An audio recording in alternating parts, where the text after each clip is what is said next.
બનાસકાંઠાથી મહત્વપૂર્ણ સમાચાર સામે આવી રહ્યા છે, જ્યાં બનાસકાંઠાના પાલનપુરમાં જાહેરમાં છેડતીનો બનાવ બન્યો છે। બનાસકાંઠાના પાલનપુરમાં જાહેરમાં છેડતીનો મામલો કે જ્યાં એક્ટિવા પર બેસેલી મહિલા સાથે યુવકે કરી છેડતી, તો મહિલાએ પોલીસની કામગીરી પર સવાલો ઉઠાવ્યા છે।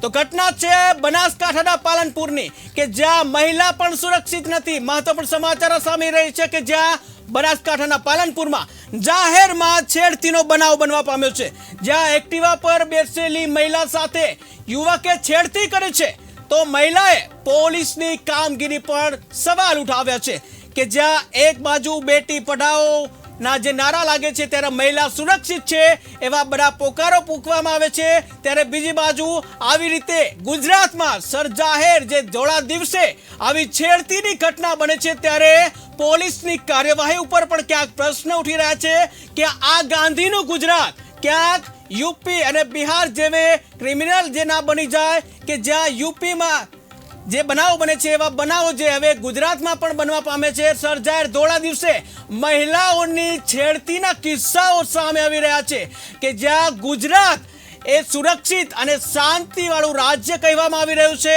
પરંતુ આવા બનાવના લીધે ગુજરાતમાં પણ હવે પોલીસની કામગીરી ઉપર સવાલો ઉઠવા પામી છે। ત્યારે ઘટના બની છે બનાસકાંઠાના પાલનપુરમાં જાહેરમાં જે છેડતીનો બનાવ બનવા પામ્યો છે, જેમાં મહિલા જે એક્ટિવા પર બેસેલી હતી અને તેની સાથે યુવકે છેડતી કરી છે, તો મહિલાએ પણ પોલીસની કામગીરી પર સવાલો ઉઠાવ્યા છે કે હવે ગુજરાતની જે દીકરીઓ જે મહિલાઓ પણ સુરક્ષિત નથી, કે જ્યાં ધોળા દિવસે કોઈ પણ છેડતી કરી જાય છે, ત્યારે પોલીસની કામગીરી પર સવાલ ઉઠી રહ્યા છે કે જ્યાં ગુજરાતમાં મહિલા કેટલી સુરક્ષિત તે આ કિસ્સા ઉપરથી તમે સમજી શકો છો કે જ્યાં જાહેરમાં કે જ્યાં બનાવ બન્યો છે, જ્યાં બનાસકાંઠાના પાલનપુરમાં જાહેરમાં છેડતીનો બનાવ બન્યો છે, ત્યારે મહિલા જે છે એક્ટિવા પર બેસી હતી અને તેની પાછળ એક યુવક આવે છે અને તેની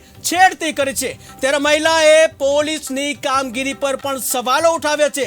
જ્યાં જાહેરમાં ગુજરાતમાં આવી જાહેરમાં છેડતી થવી કેટલી યોગ્ય, કે જ્યાં ગુજરાત એ મહિલા માટે સુરક્ષિત જે માનવામાં આવે છે, ત્યારે બીજી બાજુ જે કહી શકાય ટીવી સ્ક્રીનના દ્રશ્યો તમે જોઈ રહ્યા છો કે જ્યાં સીસીટીવી સામે આવ્યો છે કે જેમાં એક જે મહિલા એક્ટિવા પર બેઠી હતી અને મહિલાની પાછળ એક યુવાન આવે છે અને તેની જાહેરમાં છેડતી કરી છે, ત્યારે પોલીસની કામગીરી ઉપર પણ મહિલાએ સવાલો ઊભા કર્યા છે। જ્યારે હું મારી સાસુ અને મારા બે બાળકો અમે જેવા બહાર નીકળ્યા, એક્ટિવા મેં તડકેથી છોલે લઈને ઊભી કરી અને હું એક્ટિવા ચાલુ હતી, હું મારી બેબી જ બેઠા હતા, પાછળથી આ વ્યક્તિ આવી અને ડાયરેક્ટ જ મને છેડછાડ કરવાની એને કોશિશ કરી અને જ્યારે મેં બૂમ પાડીને એટલે એને મને ગળું દાબી દીધું।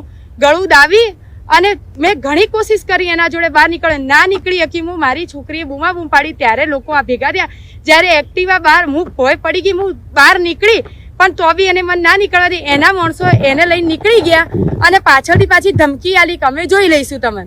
પોલીસ કચેરીને અમે તાત્કાલિક ત્યાંથી ગયા, અમે ત્યાં 4-5 વાગે અમે પોકીને એમને બધું જ કીધું, પોકીને વાત કરી, મેં કીધું સર આવું થયું, તેમને મારું બધું લખી દીધું અને પછી અમને બહાર આવીને પાછા પૂછે છે કે તમારે શું કરવું, કેસ ચાલુ રાખો કે દબાઈ કાઢવો, અને આ બી કહેવા છતાં બી મને હજી મારી તપાસ કરશે। એ લોકો આયા નહીં કોઈ, કે એને કોઈ પૂછપરછ નહીં કરી। આજે મારા 5 દિવસ થયા છે પણ હજી સુધી મારા ઘરે કોઈ આવ્યું નહીં પોલીસ વાળો કે તમે શું જીવો હો કે મરી ગયા। આજે મારી જોડે થયું, કાલે કોઈ બીજા વ્યક્તિ જોડે થઈ શકશે। મને તો બિલકુલ નહીં, માનસિક હોય સર તો બી આવું ના કરી શકે। કોઈ બી ગોળો વ્યક્તિ હોય તો બળાત્કાર જેવું મારા ઉપર કરી શકે, મને ટચ કેમ કરી એને? હું એને ઓળખતી જ નથી। પહેલી વાત તો એ જ કે હું એને ઓળખતી જ નહીં। ઓકે, પાલનપુર મધ્ય આવેલી નક્ષત્ર સોસાયટીમાં 3 દિવસ અગાઉ એક બેન પોતાના ઘરની આગળ એક્ટિવા ઉપર પોતાની નાની 5 વર્ષ 7 વર્ષની દીકરી સાથે બેઠા હતા। અચાનક પાછળથી એક વ્યક્તિ આવીને એમને જાહેરમાં છેડતી કરી, જાહેરમાં એમને પકડે છે, જાહેરમાં એમને સ્ત્રીને ન અડવાની જગ્યા ઉપર અડે છે અને એને ગળા ઉપર કિસ કરવાની કોશિશ કરે છે। આ બાબતની તાત્કાલિક અસરથી બેન દ્વારા ફરિયાદ કરવામાં આવેલી। ફરિયાદ પછી સામેવાળા વ્યક્તિ જે ફરિયાદી આરોપીના કુટુંબના છે એ લોકો વારંવાર ફરિયાદીને ધમકી આપે છે કે આમાં કશો નહીં થવાનું, અમારી બધા સાથે ચર્ચા થઈ ગઈ છે। અને પોલીસ સ્ટેશનમાંથી અમને 15 મિનિટમાં જામીન મળી જશે. એટલે મારી માન્ય એસપી સાહેબને વિનંતી છે કે આ કેસ ગંભીર છે, એટલા માટે ગંભીર છે કે આજે આ દીકરી આ બેન સાથે થયું છે, કાલે કોઈ પણ બેન સાથે થશે અને એનાથી વધારે થશે, ત્યારે ક્યાંક ને ક્યાંક આપણી પોલીસની બધાની જવાબદારી છે કે આમાં થોડુંક કડક પગલાં લેવામાં આવે અને કાયદાની જે પ્રક્રિયા છે, કાયદામાં જે ગાઈડલાઈન છે એનું પ્રોપર પાલન કરવામાં આવે. હું ફરીથી વિનંતી કરું છું પોલીસ અધિકારીઓને કે આ કેસ ગંભીરતાપૂર્વક લઈને યોગ્ય કાર્યવાહી કરવામાં આવે, તાત્કાલિક કાર્યવાહી કરવામાં આવે. ફરિયાદીને ધમકી થાય છે એના પણ એક્શન લેવામાં આવે. એના માટે ફરિયાદી કીધું છે કે હું અલગથી પોલીસ સ્ટેશનમાં ફરિયાદ અરજી આપું છું. મારે ફરી વિનંતી કરું છું કે તાત્કાલિક અને કડક કાર્યવાહી કરવામાં આવે. તારીખ 16/3/24 રોજ જે એગોલા રોડ ઉપર રહેતી મહિલા બેન છે ફરિયાદી, એમણે એ મતલબની ફરિયાદ આપી છે કે તે બપોરના સમયે તેની દીકરીને લઈને એક્ટિવા ઉપર હજી ચાલુ કરી રહી હતી. તે સમયે તેની બાજુમાં રહેતા ભરતભાઈ પ્રેમચંદ્ર ઠક્કરે એક્ટિવાની પાછળ બેસી અને તેને પાછળથી ગળું દબાવી અને તેની છેડતી કરી વગેરે મતલબની ફરિયાદ આપેલી છે, જે આઈપીસી કલમ 354 અને 323 294 ખ વગેરે મુજબ દાખલ કરી છે. અને આરોપી એરેસ્ટ કરવા માટે જ્યારે આપણે ટીમ ત્યાં ગયેલી ત્યારે એવું જાણવા મળેલું કે ભાઈ આને માનસિક કોઈ રોગ હોય જેથી તેની હોસ્પિટલમાં એ દાખલ છે.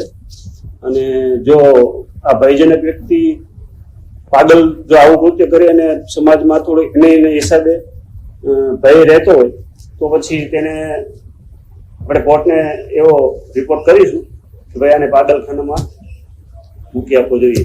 હાલ તો તપાસમાં આરોપી એરેસ્ટ કરવાનો હોય છે, પણ આરોપી રચના હોસ્પિટલમાં દાખલ છે. તો જ્યારે મુક્ત કરવામાં આવે તો તેને પછી પાગલખાનામાં આગળ મૂકવા માટે આપણે રિપોર્ટ કરશું કોર્ટને. જ્યારે હું મારી